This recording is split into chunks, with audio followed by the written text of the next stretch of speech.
Hi everybody, this is Boogess Reviews, and today I'm going to be doing a review on the McFarlane Toys Bloody Deluxe Box Set GameStop exclusive clown figure from Spawn. So before we take a look at the clown, let's take a look at the accessories that he comes with. So first up, he comes with your standard Spawn base, and as is, he doesn't need this, but once you add the weapons pack to his back, he definitely needs this. Up next, he comes with a semi-open hand and a fisted hand. That glossy red for the blood looks very, very nice. It almost looks like his hands are still wet with blood.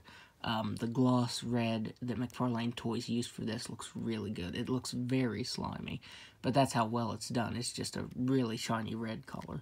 But yeah, the blood paint on this looks really nice. Up next, he comes with another semi-open hand, this time for holding the controller to his weapons pack, and then the open hand for holding his chainsaw. Up next, he comes with his chainsaw, and this looks really nice. It's got a lot of good sculpt detail. The blades have some nice silver paint over top of them, and then a skull on the end. But the thing is, this is super loose in his hand. I definitely wish this would have been a tighter grip.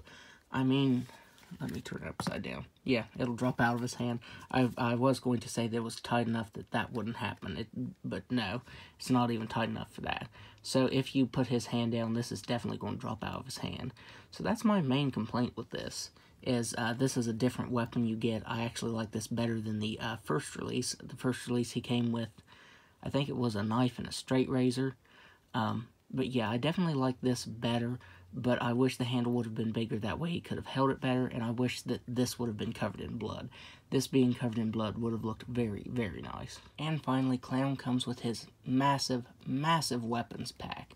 You see it has the missile launchers on the back, these two really overkill guns, and these look really nice. The sculpt detail to them is great, and it has a nice silver wash over top of it, bringing out those details very, very nicely.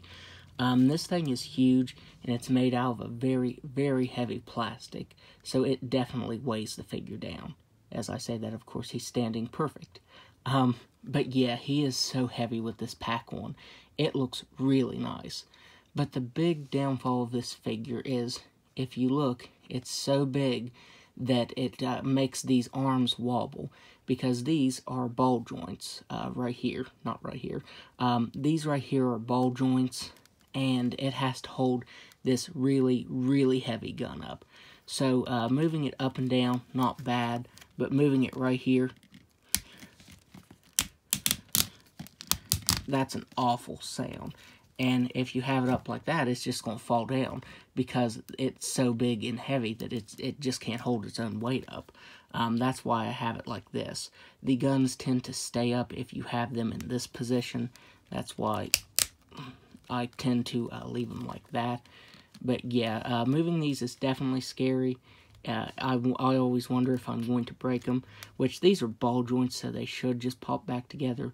But, you know, I really don't want to break them to find out. But yeah, that's my other complaint with this, is just like the previous clown figure, this is really heavy, and the more you pose it, the more it's just going to get loose. So I'd recommend leaving it in this position, that way it stays upright and doesn't fall over too much. I really wish these would have been done in hollow plastic. If these would have been done in a really, I suppose it would probably be cheap looking or cheap feeling, the hollow plastic would have been great for these, because, you know, you wouldn't have all that weight, and then you could put the arms up and not have to worry about that. But that is my big worry with this set, just like with the previous version. So now taking a look at Clown's head sculpt, he looks really good. McFarlane Toys did an awesome job on the sculpt on this. The sculpt on the hair looks really nice. It's got some nice paint variation to it. He has some texturing to his skin. They painted his teeth white with some yellow over top of it, giving them that dirty, rotted look. And then he has some paint variation on his tongue, along with some yellow on it. He just looks really gross. And, you know, that's how Clown should look. This is a really good head sculpt. His jacket looks really nice. It has some really nice leather texturing to it. The spikes are painted in a really nice bright silver color. Even the zipper's painted silver. The ammo on his chest is done in a really soft, pliable material. And I just now realized that this side popped out. So yeah, that is supposed to be glued down. So yeah, that just popped out while I was doing that. The blood on his chest looks really nice. As I said, with the blood on his hands, it looks really slimy. It looks like it's fresh, and that's the way it looks on his shirt too. That blood stain looks really nice. I do wish there would have been some blood on his face or blood around his mouth. That would have looked really good. But it's mainly on his hands, his torso here, and his legs. His belt is sculpted nicely. It's got some really nice texturing to it. It's got some brown paint over top of it. His jeans are sculpted very nicely. They have a really, really good texturing to them and some light blue paint over top of it. Actually looks pretty realistic. And then down on his feet, you get some really nice blood. Again, that looks really nice. I think McFarlane Toys did a really good job on that. And then the silver for the spikes on the end of his boots also looks good. It's done in the same color as the spikes on his jacket, but this time they're covered in blood. So yeah, the bloody deco on this looks very, very nice. I do wish there would have been some more blood right here, maybe a little bit up here by his shoulders, but still, I think it looks fantastic. I also forgot to mention he has arm hair that's sculpted and painted on. It's a very, very fine detail, but they actually did sculpt and paint his arm hair on. So now let's go ahead and go over Clown's articulation. As I said, the missile launcher is on a ball joint. It can move up and down and spin all the way around. It's kind of a crunchy joint for being a ball joint, but it can spin all the way around. These are the same right here and here, but as I said, when you move that around, it feels like you could break it or pop it out, so I don't want to do that. There's a hinge right here, and it's a very, very crunchy joint. When I was moving that around earlier, you heard how bad that sounded. His controller is connected back here, and this actually moves up and down. So if you don't want him to be holding it, it will go up like that. So I think that's pretty cool. He has a head that can look up very slightly. He can look down all the way. He can move his head side to side. He has ball-jointed shoulders that can move all the way out. He has butterfly joints that can spin all the way around. He has single-jointed elbows that can only bend in that far.